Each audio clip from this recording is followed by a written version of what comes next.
une conférence qui s'inscrit, comme c'est notre habitude depuis déjà un certain nombre d'années, dans le cadre d'un partenariat que l'on a avec l'École nationale d'assurance. Cette conférence va s'articuler en deux parties.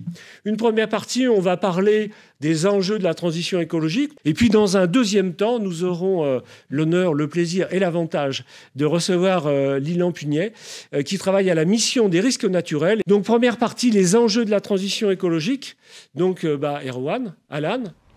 Et les défis climatiques représentent aujourd'hui une préoccupation majeure à l'échelle mondiale, nécessitent des réponses claires et coordonnées pour notre environnement et nos sociétés. Donc dans ce contexte, le secteur de l'assurance est confronté à des défis inédits et significatifs. Ici, sur ce graphique, qui est donc tiré du GIEC, le groupe d'experts intergouvernemental sur l'évolution du climat, nous avons 5 scénarios.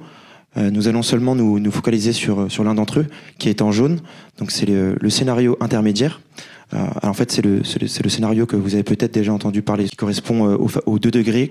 Lorsqu'on parle de ces 2 degrés, concrètement, qu'est-ce que cela représente et qu'est-ce que cela signifie? Je peux prendre un exemple assez précis.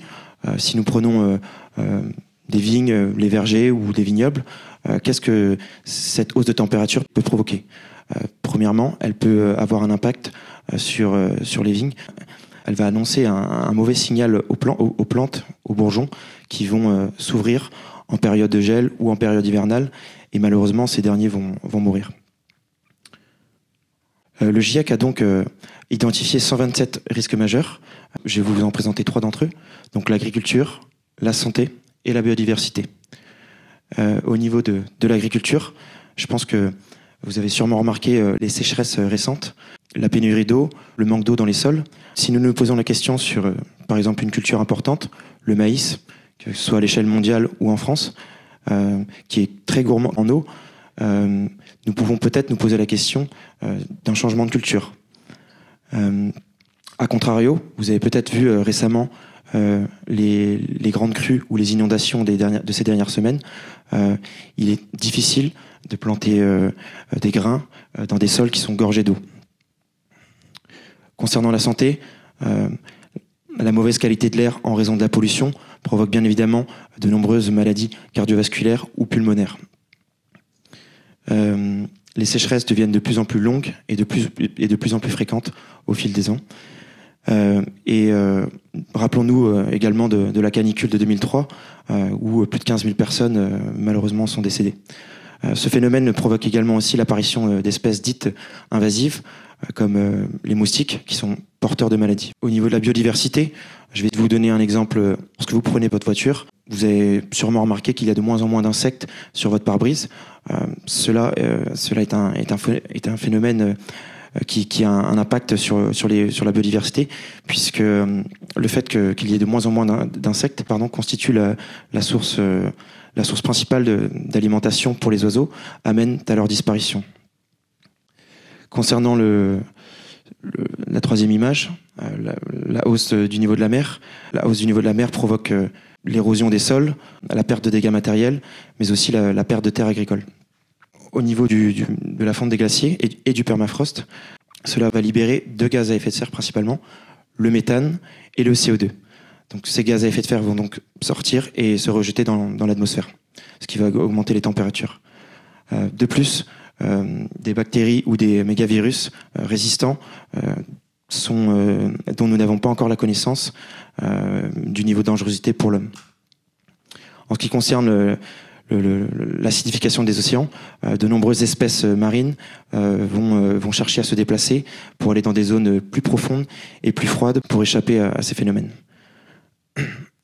Concernant les feux de forêt, je pense que vous avez bien vu ces dernières années, les feux de forêt sont de plus en plus fréquents et malheureusement ce problème fait que lorsqu'il y a de moins en moins d'arbres, les arbres captent de moins en moins le CO2. Je vais laisser la parole à Alan pour terminer. En conclusion de ce qu'a dit Erwan, bienvenue dans l'Anthropocène. Moi, sur un graphique dont vous avez sûrement entendu parler, donc l'historique de la charge des sinistres des événements naturels en France des 40 dernières années. Alors, qu'est-ce qu'on entend par événements naturels? Donc, il y a l'assurance récolte, Donc il y a les 4 NAT, donc séisme, inondation, sécheresse. Il y a aussi les TGN, tempête, grêle-neige. Donc on voit donc fin des années 80, on était à 1,5 milliard d'euros en moyenne par an. Ensuite, dans les années 90, 2009, on était à 2,6. Et ensuite, années 2010, 2021, on était à 3,6. Donc on voit que ça a l'air d'augmenter de plus en plus vite. D'autant plus que, par exemple, années 99, tempête Lothar et Martin, on n'a pas compté le sinistre exceptionnel. Donc sur l'année 2022, on est à 10 milliards au niveau des événements climatiques. La majorité au niveau tempête, grêle, neige. En bleu foncé, donc la partie catastrophe naturelle, on est environ à 3,5 milliards. Sur la partie assurance récolte, certes financièrement, ça a l'air moins important, mais ça ne veut pas dire qu'il n'y a pas des conséquences concrètes importantes. En 2050, en se basant sur donc les fameux 2 degrés dont vous a parlé Erwan, on projette qu'une année moyenne, au niveau simplement catastrophe naturelle, ça sera 3,8 milliards d'euros. Ces 3,8 milliards d'euros, c'est déjà plus élevé que la moyenne des événements naturels de la période 2010-2021. Et ça, c'est sans compter les TGN, par exemple. Donc, si les années exceptionnelles d'aujourd'hui, comme 2022, deviennent la norme en 2050, quelles que seront les années exceptionnelles dans 30 ans? Quand on pense aux catastrophes naturelles, on a à l'esprit des images très impressionnantes, des tempêtes, des inondations. Mais c'est, si j'ose dire, tout simplement ça. Une route coupée en deux, donc c'est des transports qui ne peuvent pas passer, c'est le trafic qui est perturbé, c'est des réparations qui peuvent être longues et coûteuses, c'est loin d'être anodin. Je vais vous donner quelques chiffres. 54% en 2022, 62% en 2023. Donc un chiffre en augmentation, qu'est-ce qu'il représente? Ce sont les pertes liées au CatNat qui ne sont pas assurées. Donc proportionnellement, on assure de moins en moins les CatNat. Et pourtant, simplement sur la partie assurée, les pertes augmentent 2 fois plus vite que le PIB mondial depuis 30 ans. Donc il y a une vraie inflation à ce niveau-là. Pour vous donner un chiffre plus concret, ces 4 dernières années, on a dépassé les 100 milliards de dollars au niveau mondial. Pour la partie assurée, en global, on est à 291 milliards. Maintenant, je vais vous parler plutôt d'un autre plan. Pour la réduction des émissions carbone, on en parle beaucoup, mais il faut savoir comment on les prend en compte, sur quoi on se base. Donc le GHG protocole est un protocole international qui propose une méthode comptable pour justement prendre en compte ces émissions. Ils ont mis ça en 3 scopes, ou périmètres si vous préférez. Donc le scope 1, ce sont des émissions directes, donc c'est les locaux de l'entreprise, donc par exemple le chauffage, et les véhicules d'entreprise. Le scope 2, c'est les émissions indirectes liées à l'électricité. C'est la consommation d'énergie, la façon dont elle est produite. Le scope 3, c'est toutes les autres émissions indirectes. Donc c'est le scope où il va y avoir le plus d'émissions. Par exemple, il y a les déplacements domicile-travail. Il peut y avoir l'achat de marchandises et le transport qui va avec. Et en aval, pareil, le transport, et particulièrement si la production est délocalisée, par exemple. Donc le GHG protocole est régulièrement mis à jour. Je vais vous donner un exemple. Au niveau des émissions carbone évitées, c'est un concept qui n'est pas nouveau, qui date d'il y a plusieurs dizaines d'années, mais on a toujours des difficultés pour le comptabiliser. Donc là, ils sont en train de penser à faire un scope 4, simplement pour aider à le comptabiliser, parce que, surtout en ce moment, les entreprises sont très demandeuses pour vraiment pouvoir le quantifier. Donc on voit bien que pour comptabiliser toutes les émissions carbone, il faut prendre en compte plusieurs concepts. Voilà, c'est assez large, beaucoup d'aspects. Et derrière chacun de ces aspects, il y a plusieurs métiers. Et les métiers, c'est ce dont Norbert va vous parler. Oui, merci Alan. Alors, effectivement, il y aurait plein de manières différentes et complémentaires pour aborder ce sujet. On glisse progressivement vers effectivement les métiers, l'emploi. Dans un rapport du GIEC, puisque c'est quand même une référence mondiale sur ce sujet-là, on estime qu'au niveau français, entre les emplois qui pourraient être perdus par cette transition écologique et les emplois créés, non seulement il y a un phénomène de substitution de l'un à l'autre, même s'il y a une période de transition à gérer. C'est bien évident que réparer ou entretenir des véhicules thermiques à moteur thermique et des véhicules électriques, ce n'est pas exactement le même profil de compétences, même si le métier peut toujours porter le même nom de mécanicien. Et donc il y a une période de transition à gérer, mais de la même manière qu'il a fallu aussi gérer cette période de transition entre les chevaux sans vapeur et les chevaux à vapeur.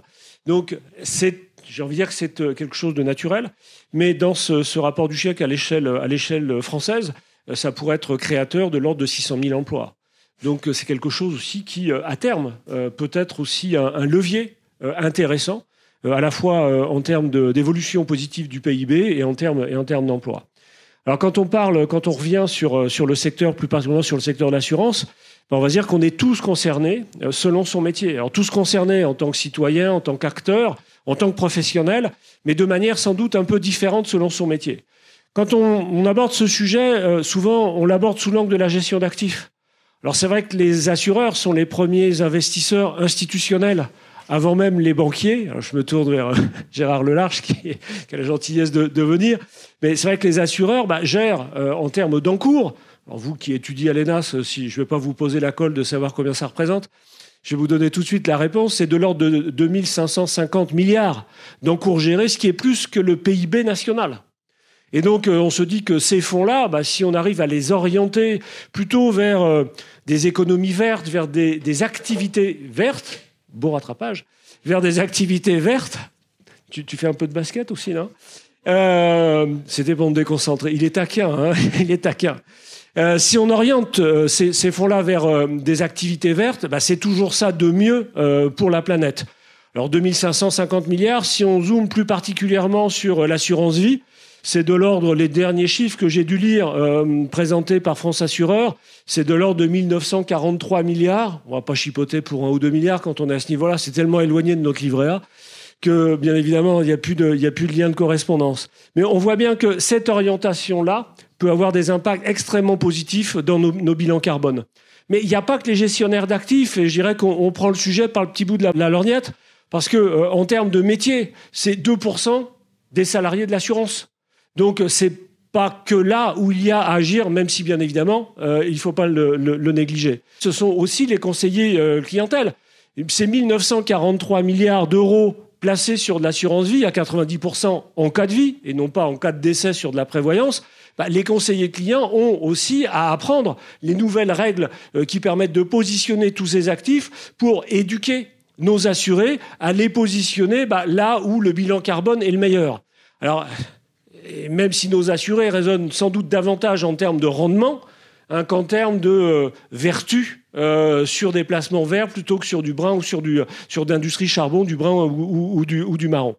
Et puis les métiers de la conformité aussi, tous les métiers de l'audit, du contrôle de gestion, les risk managers, les actuaires qui vont avoir à tarifer un certain nombre d'événements et pas uniquement des événements CatNat. Les marketeurs, voilà, on a un certain nombre de représentants de marketeurs dans la salle, notamment de la DTEM, l'Association nationale des marketeurs. Les souscripteurs, les préventionnistes, les experts, tous les métiers de l'informatique. J'ai appris récemment quel est le bilan carbone d'un ordinateur. À 70%, c'est la fabrication de cet ordinateur et son acheminement jusqu'à ce que vous l'ayez dans les mains. Si je prends un smartphone, 80% du bilan carbone d'un smartphone, c'est sa fabrication et sa livraison pour que vous l'ayez entre les mains. L'utilisation, l'usage, c'est 30% pour un ordinateur, 20% pour un smartphone. Maintenant, si dans les politiques des DSI, dans les entreprises, au lieu de les remplacer tous les 4 ans, qui est la date d'amortissement comptable, on attend 6 mois de plus, 1 an de plus, vous réduisez le bilan carbone de 25% de votre ordinateur si vous reculez d'1 an. Idem pour un smartphone. Si vous utilisez des solutions de messagerie instantanée, plutôt que des solutions de j'envoie une pièce jointe, la consommation d'électricité et d'énergie sera moindre. L'informatique consomme plus que le transport aérien au niveau mondial. Donc voilà, juste quelques exemples sur l'informatique. Les métiers de l'environnement de travail ou les métiers de la logistique, il est évident que si on habite dans des immeubles, ou si on travaille dans des immeubles qui sont à haute qualité environnementale, où il faut moins d'énergie pour se chauffer l'hiver, moins d'énergie pour se rafraîchir l'été, si on a une réutilisation des taux pluviales, puisqu'on a artificialisé les sols, qui est optimisé pour restituer à la nature cette eau-là sans en prendre davantage, je pense la consommation courante d'eau, les toilettes notamment, on est dans une logique d'optimisation. Et donc tout ça fait partie sans doute des choses que l'on peut faire pour chacun individuellement indemniser notre bilan carbone. Il y en a un que je n'ai pas oublié parce que c'est une problématique transversale, les responsables RSE. Alors, responsabilité sociale des entreprises ou responsabilité sociétale des entreprises, pour voir un peu plus large, c'est aussi le chef d'orchestre. Je dirais qu'on avait deux grandes thématiques à l'œuvre aujourd'hui dans le secteur de l'assurance, mais plus largement dans l'ensemble de nos économies. Les responsables RSE auront sans aucun doute un rôle à jouer pour orchestrer un peu cette transition et faire en sorte que tout le monde agisse et rame dans le bon sens. Voilà pour cette première partie sur les enjeux de la transition écologique.